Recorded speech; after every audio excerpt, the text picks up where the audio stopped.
Hello and welcome to BCPS News. I'm Natalie Bland. And I'm Kalia Green. On this edition of BCPS News, we'll see the start of something great as one school hosts its first ever interscholastic athletic contest. And we'll see how students are learning about both healthcare and self-care in and out of the classroom. Let's get started.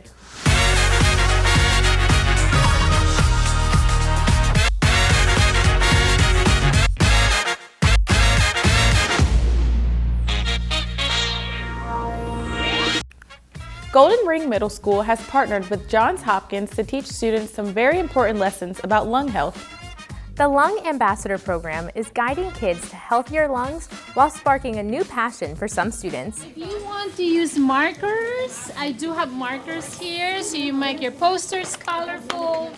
These students in the Health Sciences Magnet program at Golden Ring Middle School are developing an important campaign, one that could mean the difference between life and death. Are you trying to do a lung there? Is this a lung? They are spreading the message: no smoking, no vaping, no tobacco. Bad lungs after drooling for a long time. But that is just a small piece of what they're learning through the Lung Health Ambassador program with Johns Hopkins.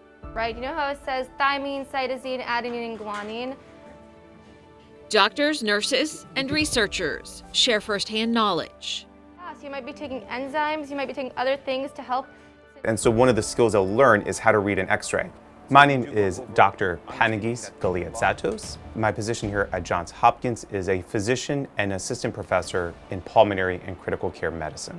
The Lung Health Ambassador program is meant to teach kids about the lungs, but also about actions they can do in the real time, at the moment, for themselves, their families, and their communities to promote lung health and wellness. One of the most relevant lessons for this age group is the dangers of smoking and vaping, but they also focus on genetic conditions and issues brought on by climate change. A lot of individuals who smoke as adults began smoking in their early teen years. And the reason why that's so important to hear is because if we really want to make an impact, we got to do it now, while they're in 6th grade, in 7th grade, in 8th grade, in high school. Right? Because these products of tobacco, they're being pushed. It's kind of a cool thing to do. And once they get hooked on the nicotine addiction, they're permanent. So we really want to emphasize now more than ever the harms of these products. What we're trying to prevent is a generation of new patients. By arming these students with knowledge, they become advocates for a healthier population. They themselves become an important tool. Can persuade people who can't necessarily stop on their own, but with their friends' help, they can learn how to stop smoking and how to stop vaping because it's something that is damaging their lungs.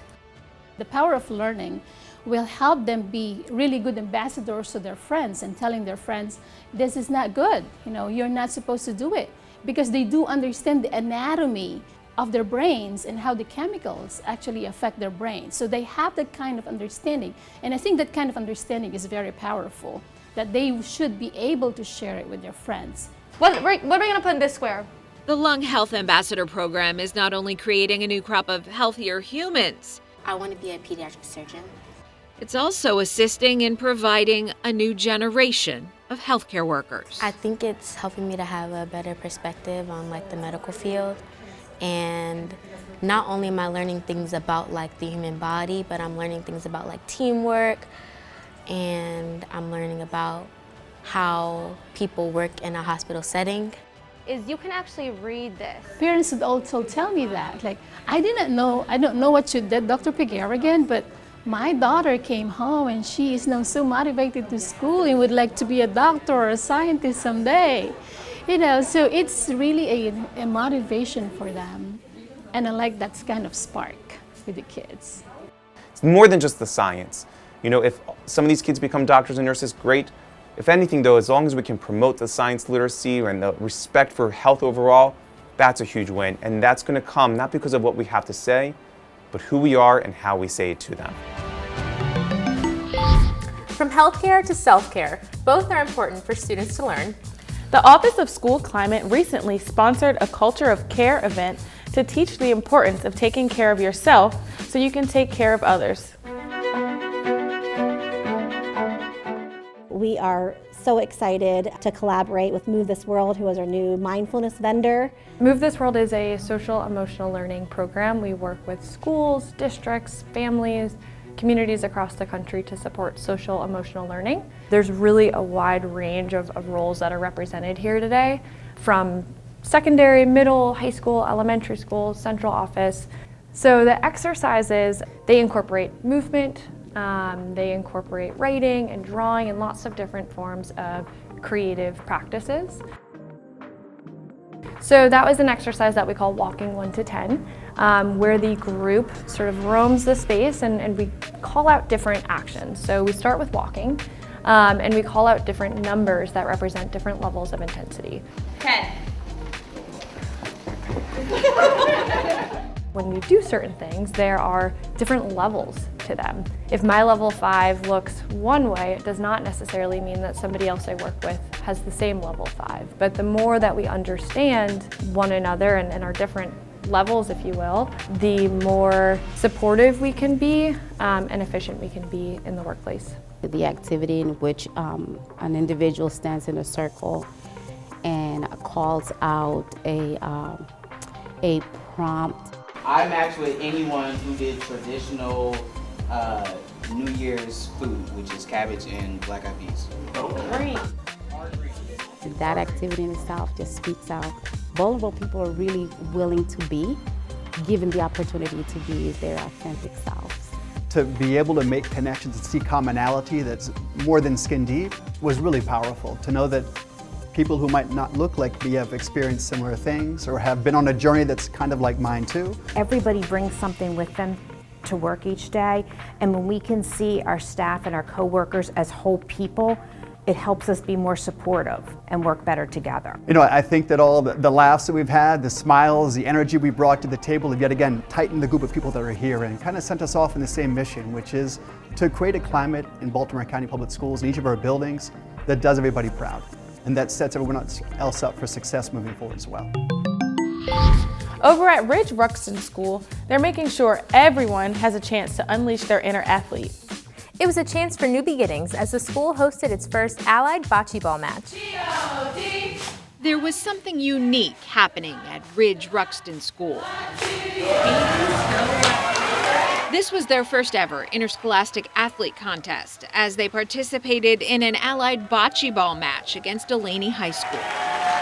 This day is the jumping off point of a journey that we've been working on for a number of years to have our students be able to participate in allied sports. They have worked so hard to learn the rules of bocce, to understand how to play the game, and to practice and use all of their skills. And they have grown so much in this game. It's really, really fun to watch. And as a principal, I'm really proud.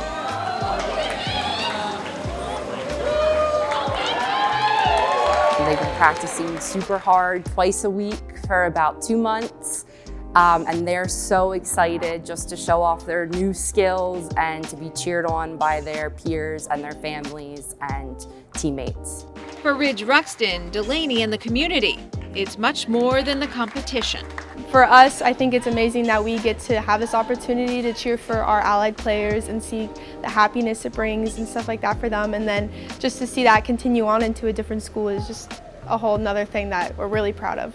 We just believe that allied sports is just the best extracurricular activity going, and for us to be able to come here today to Ridge Ruxton School and to participate in their first ever match is really exciting for our students, for our buddies, and just for our whole program. We're so thrilled that it's spreading to the middle schools across the county and especially here at Ridge Ruxton. This is amazing. I mean, like cheerleaders and having the best buddies here from Delaney. I mean, it was way more than what we expected. Official ref. Blue green. And it's really special to us because this is his first sport in a school, and this is actually his first year attending school at Ridge Ruxton, so that makes it even more special. Today wasn't about the score, it was about new beginnings. I just think it's so important for all students to be represented equally, and I think that our school has some amazing kids capable of so much, and It's important to have programs in our public separate day schools, just like we do in our comprehensive schools, because with the appropriate modifications and accommodations, our students can really shine. As we know, every BCPS school is full of teachers who work every day to inspire and educate our students. We'd like to introduce you to another outstanding teacher. Meet Liz Miller, an art teacher from Bear Creek Elementary School. I wear this necklace because it reminds me of who I am and who I come from. It reminds me of my grandmother. She was a teacher. My father is a teacher. The love that the people in my family have had for education and for children and communicating ideas and concepts. I think there's multiple things that inspired me to become a teacher.